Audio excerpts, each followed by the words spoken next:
بسم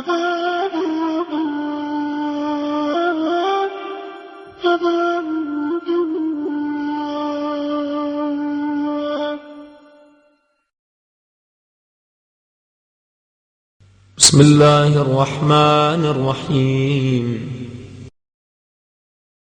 اللهم صل على محمد وآل محمد. اللهم كن لوليك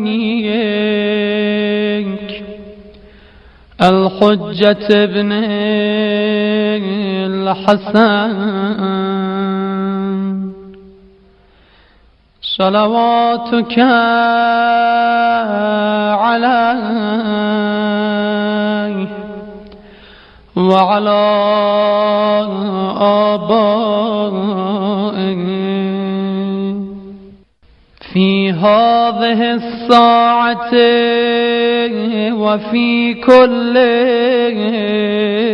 ساعة وليا وحافظا وقائدا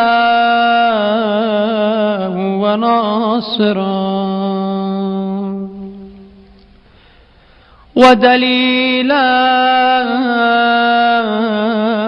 وعينا حتى تسكنه أرضك طوعا